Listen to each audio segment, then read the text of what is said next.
Chers auditeurs, bonjour. Le thème du jour sera de l'autre côté du mur du son. En période électorale ou en période de conflits sociaux, on entend souvent cette phrase que la France est divisée en deux mondes. Eh bien, j'ai la chance de vivre justement dans deux mondes, plus particulièrement quand je mange à la cantine avec des entendants et des sourdes. On dit souvent que les sourds sont tristes et taiseux, c'est une absurdité, c'est bien mal connaître ce monde. Mettons en parallèle ces deux mondes de chaque côté du mur du son. À la table des entendants, on voit des collègues qui mangent seuls, le portable contre l'oreille ou les yeux sur un clip et à nouveau une oreillette dans l'oreille. Quand ils mangent à une même table, c'est un brouhaha dans lequel tout le monde parle et mâche en même temps sans s'écouter ni se regarder. Monologue des intestins, diront certains. Des visages impassibles comme ceux du musée Grévin à Paris. Des visages de cire avec un C, de bien triste cire avec un S, totalement inexpressif. À la table des sourdes, le dialogue commence avant même qu'elles ne s'assoient via des signes de la main alors qu'elles ont encore leur plateau sur les bras et pas de messe basse entre elles car toute la cantine peut participer au dialogue, que dis-je, au multilogue. Chacune et chacun peut confirmer d'un geste avoir bien compris le message de l'autre et reformuler souvent le message à sa façon. Et la réponse est visible de toute la salle.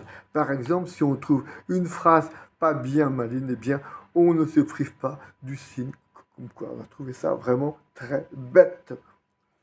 En résumé, à cette table, on parle avec ses mains et avec son visage, et on parle même avec tout son corps. Par ailleurs, un mot se décline toujours de façon très personnelle. Pour un entendant, le mot bon, c'est bon. Le mot j'aime, c'est j'aime. En s'exprimant, le sourd, lui, exprime à sa façon son mode d'aimer, sa façon d'aimer telle chose à ce moment, et donc le j'aime un peu, beaucoup, passionnément, c'est tout à fait visible. J'aime un peu, j'aime beaucoup, j'aime passionnément. Vous voyez que c'est vraiment très expressif. Les sourds sont sûrement des gens du Grand Sud, me direz-vous, mais vous aurez là encore complètement tort. Emmanuel Laborie, qui fut une de mes élèves au cours Morvan à Paris, appréciait ce côté public du dialogue entre sourds, celle que petits ont surnommée la mouette à cause de ses cris, est naturellement passée de la vie du lycée à celle du théâtre gestuel. Elle est devenue directrice de IVT, International Visual Theatre, et a même reçu le prix de la meilleure actrice dans son rôle de sourde dans Les Enfants du Silence de Jean d'Alric.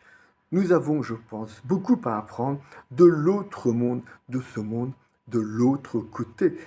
Ici, c'est du côté du son, mais le même intérêt peut s'appliquer à tous les murs, ceux des croyances, des idéologies des clans, etc., etc. Je vous donne donc rendez-vous, chères auditrices, chers auditeurs, chers abonnés, de l'autre côté du mur, du son ou de celui à votre convenance, pour une confrontation des points de vue ou des points d'audition, pour une meilleure entente, comme de bien entendu, et à très bientôt, je l'espère.